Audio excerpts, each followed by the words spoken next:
Hello, I'm Dr. Gambee. I have had a practice in Junction City until recently, where it's been temporarily interrupted, but that's a little different story. That's not what we're here to talk about today. Uh, today, Dan Holt and I have been discussing what might be most beneficial for people in an effort to help them regain or maintain their health. We're seeing that the trend today has been that more and more there's a risk of taking medications, and basically the principle is that uh, we don't get a cold or sore throat or appendicitis because we have a antibiotic deficiency. We get these illnesses basically because we have a vitamin mineral deficiency. Now, we aren't talking about trauma here and injuries, but we're talking about chronic disease or acute infections. Excuse me. And so we've talked about how we can get people to change their way of thinking. This is difficult, but we call it a paradigm shift. You've got to get out of the box, that's sort of the popular vernacular, but you've got to start thinking a little bit differently. And maybe today we can spend a few minutes trying to help you understand why that is important. And hopefully in the next few weeks we can cover some more specific things, but let's maybe today try and change the way we think. Basically the principle is old age is injuries added to malnutrition. We could talk, for example, about we have a 10-foot wall and a group of people are standing on the wall, we all jump off. Now some people, usually the younger ones that are in better health, will get up and walk away and probably say, let's do it again.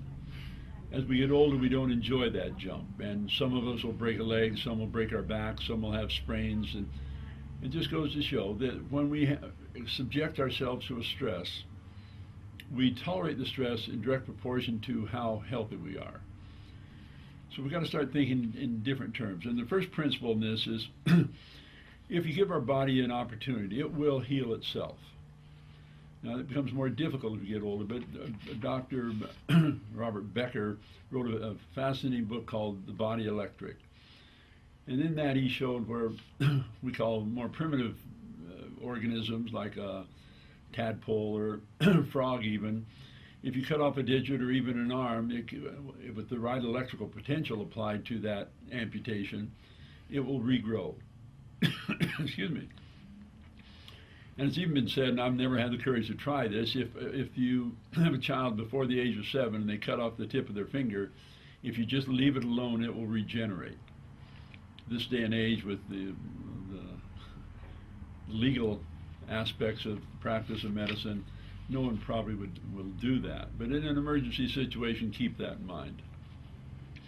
So the first point in this paradigm is if you give the body an opportunity and provide it with the right nutrients in the right quantities, it will have an optimal chance of healing. Linus Pauling coined the term orthomolecular medicine, and by that he meant if you give the right material in the right quantity at the right time, healing has the best opportunity of taking place. So that's number one. Number two is many, if not all, chronic conditions are preventable. But we don't think that way today. We take much better care of our animals and our cars and our homes than we do ourselves. We have the feeling as long as I don't hurt, I'm going to be okay, and I'm okay. And that's why so many people die suddenly because they thought they were okay, but yet they have a massive heart attack. Or their hormones are deficient. There's a lot of reasons why we do this, because we don't take advantage of this idea, all the knowledge there is out there of preventive medicine. It's hard to get people to spend their money and their time, for example, doing chelation, which will probably prevent most heart attacks, and studies done in Switzerland show that it significantly will reduce the risk of cancer. If we graph this idea, we would say, here's how healthy you are, and on this coordinate, we'll figure in the amount of any particular nutrient you need. Now, if we took something real simple, like water, and if you didn't have any water at all, you'd live a few hours, maybe a day or two, but you'd die quickly. And as you increase the amount of water you take, you're going to get healthier until you reach the optimal amount at this particular set of conditions to give you the most health you're going to get from that particular nutrient. Now, if things are stressful, like it's very warm outside or you're exercising vigorously, your need for that nutrient, water, will increase, and so you'll have to take more to give you optimal health. Now, if things are different, you might need less under certain circumstances. But that same principle holds true whether we're talking about air or water or sleep or vitamin C or vitamin D. See, most of us operate down here, somewhere between here and here. And so we're getting some of these nutrients. We're out here someplace. But we're also missing out on potentially large amounts of health. And so when we come, recently you've seen this happen, this concept be more publicized with the idea. For years we talked about 400 units of vitamin D being all you need, but now they're talking about 4,000, 8,000, 10,000 units of vitamin D. Significantly reduces the risk of cancer, heart disease, diabetes, and now they're showing a very strong link between vitamin D deficiency in moms and autism in children. The incidence of autism now is 1 in less than 100, and this is probably one of the factors. None of these things are simply vitamin D or simply mercury or simply vaccinations. And so many of these chronic conditions would be prevented if we had our nutrient intake up to an optimal amount, instead of this multivitamin, one-a-day type idea, or what's usually promoted by the medical profession. Number 3 in this paradigm shift would be that nutritional inadequacies are responsible for most illnesses. Now, that's sort of a rephrasing of number 2, but it puts a little different light on it. When we look at the way food is processed, when we look at the way it's grown, when we see the chemicals added to the soil, we see the way food is preserved, we see this great effort to prolong shelf life, we see that the quality of the food we're getting is significantly different than what it was 50, 100 years ago. We're well fed, but we're poorly nourished. So we want to make sure, and then Linus Pauling came along, and Roger Williams came along, and all these people have tried to point this out. Poor nutrition is the cause of illness. And it even gets to the point where we can talk about dental caries. The work of Weston A. Price and his book, Nutrition and Physical Degeneration, is a classic, but no one sees it anymore. A very interesting. His whole objective was to try and get that you could be a vegetarian and be healthy. And he traveled all around the world trying to find this, but he never found that situation. But he took many pictures of teeth and face and facial structures and club feet. And he found when people were on their native, local, seasonal diet, they didn't have dental caries. They didn't have crooked teeth. Then he went back to these same people 25, 30 years later, and he found all of these problems were present.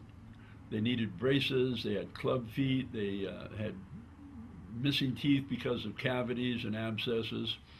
And one of his associates said that one of his greatest disappointments in his life was he is never able to show that you can be a healthy vegetarian.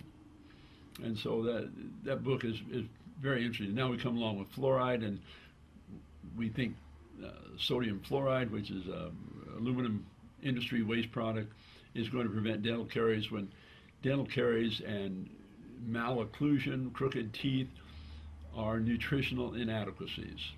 We're also seeing that with things called with cleft palate. We see that if mom are well nourished with vitamin A, folic acid, their babies don't have cleft palates, and their babies don't have spina bifida. And slowly this concept is taking effect, but it takes a long time. So you as an individual have to be proactive. If any of you have children in child, or you or yourself are in childbearing age, you should for certain look at the website vitamindcouncil.org and learn about the importance of adequate vitamin D nutrition in childbearing mothers. You can do a lot to reduce the tragedy of an autistic child. Not really a tragedy. They're special children, but your life will change dramatically if you have an autistic child. Okay, the fourth point. It's the environment we choose to live in, the environment we create in our body that determines where our needs are on this curve.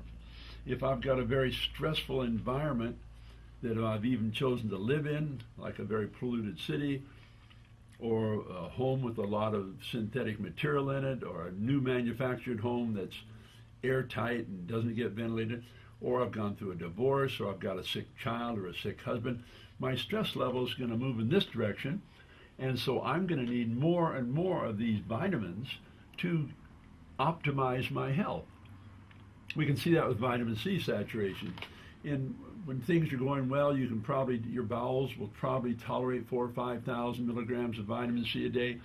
When life is crazy and things are very difficult, you might tolerate 12, 16, or 18,000 milligrams of vitamin C a day. And that's true with every other nutrient.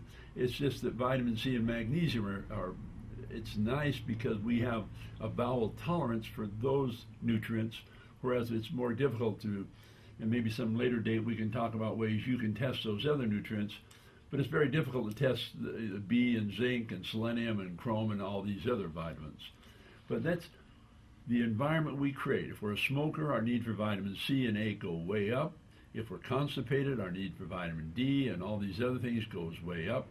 And so if we create a stressful internal environment because of choices we make or out of ignorance, then our need for these vitamins go up. And then the other graph we should probably maybe superimpose on this would be, we'll just put that up here. Now we start off life wherever we start as far as our relative health goes. Now none of us are the same, so for some of us we'll be pretty healthy, for some we'll start life in this area. And then sometime out here we're going to die. And most of us kind of go along pretty good till we're 18 or 20 or 30, and then we kind of taper off, and because of medication and surgery we keep going, but our level of health is way down here. With optimal nutrition you can maintain your level of health and gradually and then die quickly. And that's the object. We aren't here to get people to live to 120 or 130. We want you to feel good until you die. And the closer you are to this level of health with this level of intake, the flatter your line's going to be, the healthier you're going to be until you die. And that's our objective. And so the trick is to be sensitive to the stress level in your life, be sensitive to your nutritional intake, try and avoid those things that increase your need for these nutrients, and create a healthy environment both internally and choose to live in a healthy environment externally. Okay, so the next point, point number 5, and if anybody would like a copy of this, just send me a SASE and I'll be happy to send it to you. Number 5 is when we get out of balance, when there's too much stress. The stress levels go way up and our intake of vitamins goes down. Then this curve becomes steeper and we're going to get sick. And then we can also factor on maybe this graph here will factor in the stress level in your life. Now, usually when we're young, we don't have much stress. But then we get married and we have children, stress levels goes up. And when these lines cross, that's when we get sick. So if we can keep our stress level down, then we're going to feel better. And so when we get imbalanced, we get stressed. So if you choose to run, you better make sure you get plenty of magnesium in your diet and in your drink. Drinking Gatorade after a vigorous run is almost tragic. You rehydrate yourself, but you do not replace the magnesium and many of the other trace minerals you lose when you're out jogging. In fact, if you go to Dr. Mercola's website, you'll see that we've probably been doing the wrong thing for our bodies if we're looking to exercise to make us healthier. Another good example of this, and this is public knowledge, so I'm not divulging any confidentiality, is Alberto Salazar. he was a marathon runner. He worked for Nike. He was the epitome of low cardiovascular risk, but he fell over at work with a heart attack. And if it hadn't been for the person there with him doing CPR, he would have probably died. And so just running will not protect your blood vessels from blockage. There's many factors that go into that. But when you choose to stress your life with exercise or marathon running, is not healthy. But that's my opinion, and many people disagree with me, but many agree with me. Well, if we choose to do that sort of thing, which is very stressful, then we have to compensate. More stress, got to take more vitamins, or our health declines. Okay, number 6, excuse me. Unless we identify the cause of a problem, treatment is not going to be effective. And that's one of the great problems with the rise of the pharmaceutical industry. Their objective is to make us feel better, and you might say, while we get worse, because very few medications are designed to replace a deficiency. They're designed to alleviate symptoms, to lower numbers, lower your blood sugar, lower your insulin, lower your triglycerides or cholesterol levels, or raise your HDL levels. None of them are designed to identify why your cholesterol is high. And we're starting to see now the tip of the iceberg with the side effects of the statin drugs. Now, some people have been talking about those for many years, but now it's becoming more public knowledge. So whenever you get into a problem, you always have to say, okay, I've been told I have irritable bowel. But why? See, identifying the problem is just the first step. And unfortunately, for many people, the first step then leads to the second step, which is picking a medication. If you look at the physician's desk reference, the PDR, 3,500 pages, I think the latest edition is. Medications. It's almost a immorally profitable business. Basically because, I'm not saying drugs are bad. If you run across the highway and get hit by a car, you need drugs. There's no question about that. You need surgery. But if you're walking around with high cholesterol, high blood pressure, and high blood sugars, you need a lot more than medication. So keep in mind that medications are emergency remedies that, in most cases, that are stopgap. Just because your cholesterol levels come down does not mean you're healthier. And so we always have to look for the cause of problems rather than just treat the symptoms. And that's why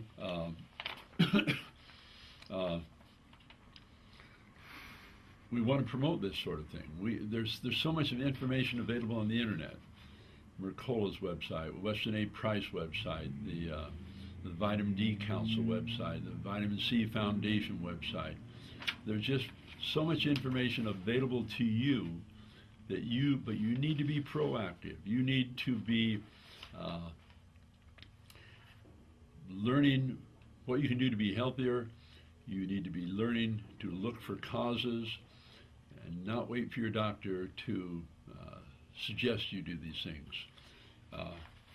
And unfortunately, the government's gotten into the business of medicine, and there's an old adage that goes something like, science in the hands of government is a bad thing. Bad science in the hands of government is a dangerous thing, but bad science in the hands of bad government is sinister. And that's what we're experiencing now.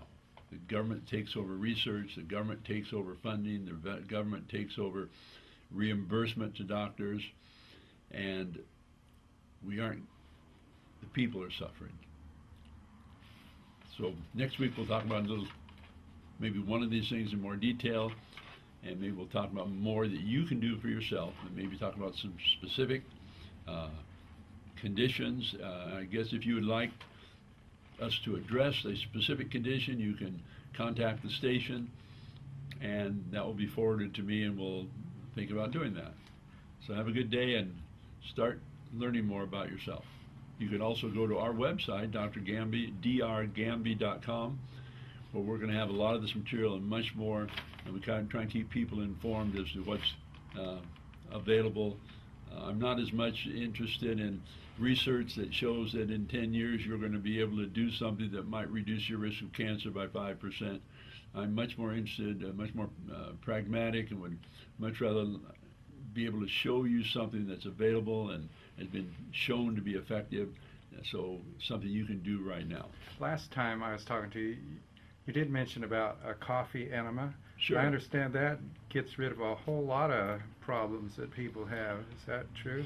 Well, okay, coffee enemas do several things. Number one, when you take a coffee enema, the joke is that when the Spaniards conquered Mexico, the natives there said, well, how can we get even with these guys? And they said, well, maybe we'll tell them to drink this stuff instead of using it medicinally.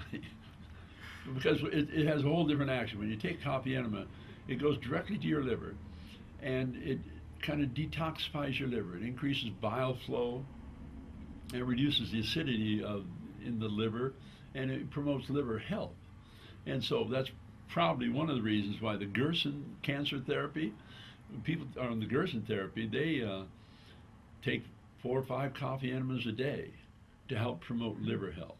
And the liver is a very important part of our body, and most of us have a sort of a toxic colon, but coffee enemas aren't going to fix your colon any more than they're going to, but it just helps your liver and your large intestine work more effectively, and it helps get rid of some of the, it's been said that, and some people feel that as we age, the colon gradually accumulates a coating, a thick coating that eventually can be thick and sticky. But I don't want to argue with people like that. I can just share with them my experience when I was a surgeon. We frequently would operate on people in the area of their intestinal tract, or sometimes operate on the intestine. And basically, to clean the colon out, what we'd tell people is nothing but liquids for 3 days before surgery. And then right before we did the surgery, we gave them what we call a Fleet's enema. And when we get in there, the colon was empty. It was soft and pliable, and there was none of this stuff that I've heard accumulates with age. The colon is not, in my experience, like an artery that gets plugged up with plaque. And so people see the same thing happen when we do colonoscopies. You put someone on a laxative. I think they have to drink about 2 quarts of this fluid in a 24-hour period, which is pretty well cleans them out. And when someone looks in the colon with a colonoscopy, you see a bright pink lining. So this idea that the colon accumulates crud and gets coated and thick and quits functioning, I would have to disagree with that. The colon is a sort of chronic, and it's interesting, when we do biofeedback testing with electricity and measure the colon acupuncture point, we see almost inevitably inflammation. Now, when there's inflammation in the colon, that means the colon is probably becoming leaky. In other words, you're leaking things into your lymph and blood that have no business getting in there. And so so we've got problems starting a little higher than just the colon. It probably starts on your dinner plate, what you choose to eat, as to the health of your colon and how you digest it and how well your stomach and pancreas and gallbladder and all those things are working. But coffee enemas are quite effective. Is there a treatment for colons if there's colon problems? Oh, sure. There's treatments for colon. First, you got to you have to stop irritating it. Probably one of the major irritants is gluten. Is what? Gluten. Oh, it's gluten. a protein in bread and a few other grains. And when we eat that and we have developed sensitivity to it, many of us have, because we don't digest it. It's very interesting. Someone did a study. They found some wheat that was about 1,000 years old. I guess you'd call it a heritage grain. And they fed that to gluten-sensitive people, and they did not react. But when we give them wheat that's been grown currently, they reacted. Well, I'm not sure how much hybridization or, they genetically manipulate wheat to make it more resistant to disease.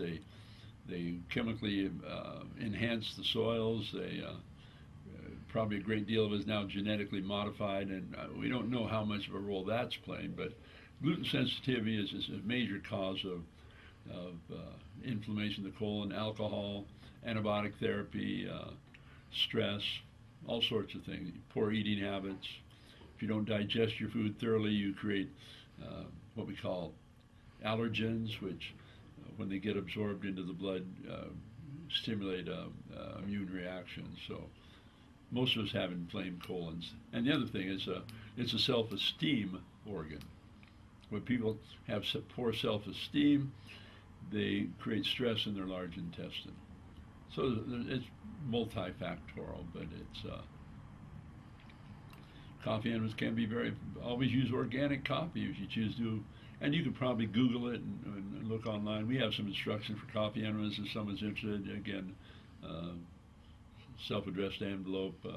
We'll be happy to send that to people. You don't know of any other interesting treatment that is not mainstream? Oh my! Look it over here. Oh, you got several of them, huh? Yeah, we've got several of them. Okay. There's a ton of them. I mean, you can almost pick any condition, and there are treatments that would probably be considered alternative. What about diabetes? That's a hard one to get rid of, isn't it? Well, here again, it's the same principle. What causes the diabetes?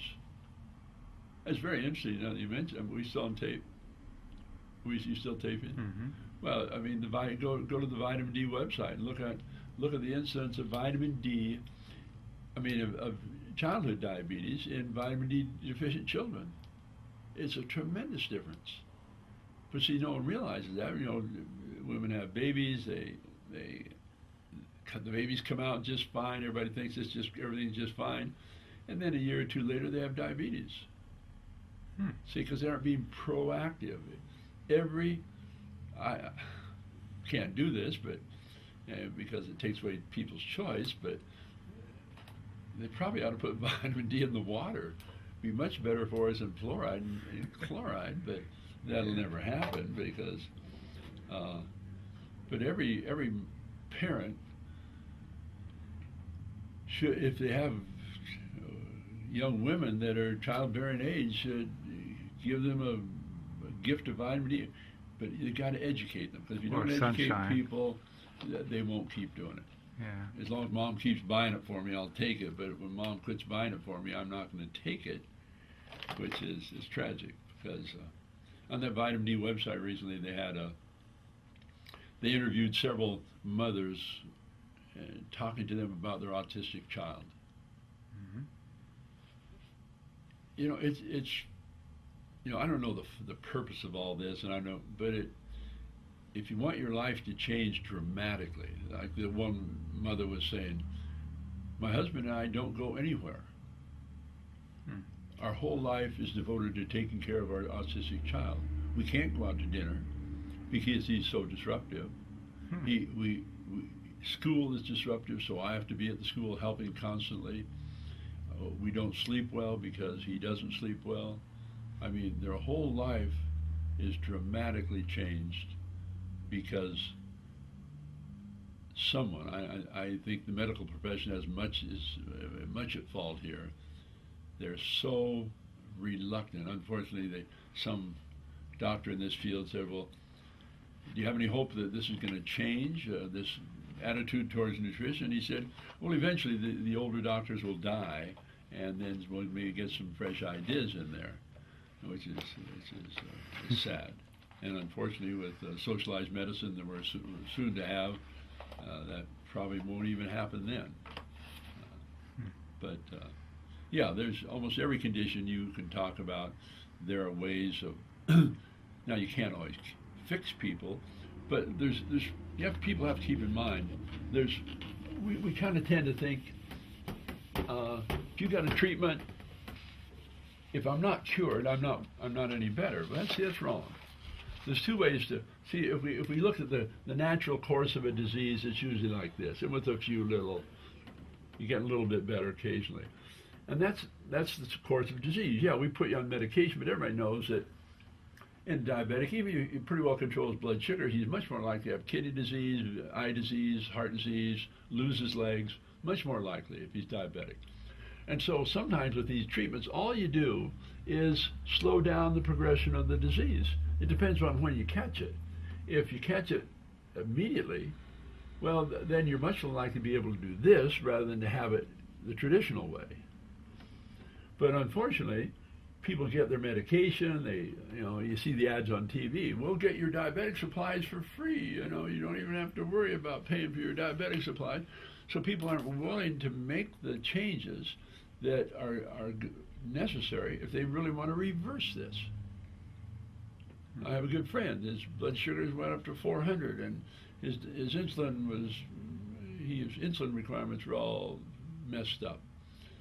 Well, I suggested that sometime that maybe if he went totally off grain, which carbohydrates or what, if you ate a pound of bacon, let's say it was homegrown bacon and wasn't cured with sugar, etc., that would not raise your blood sugar at all. Fat and protein don't raise your blood sugar. It's carbohydrate. But so for a day or two he got off the carbohydrates. Not totally, but he had what we call a zero carb diet, but he didn't like that diet. All his snacks and all the stuff he liked, and his doctor said, no, you don't need to do that. Well, so after a few days he started back on the old diet, and then his insulin requirements went up again. So it's hard. It's hard, and it's inconvenient, and it's difficult, and you don't get much support. But there's a dozen books written on how you can, but it's a challenge. Now you talked about vitamin D. If you get like 15 minutes of sunshine a day, that takes the place of a lot of vitamin D, doesn't it? It does if you live in Arizona. See, in Oregon, because of here's the world.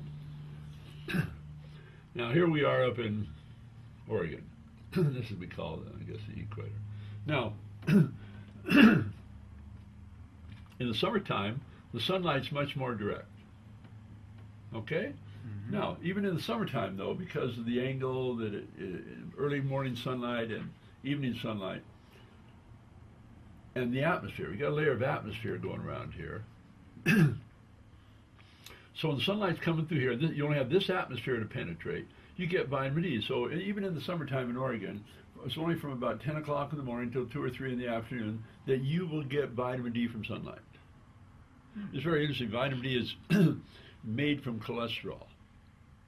Now, some people think that high cholesterol is an effort of your body to raise its vitamin D concentration. But we won't see that. So we give them drugs to lower their cholesterol. We forget about vitamin D, and we say stay out of the sun and use sunscreen. Well, anyway.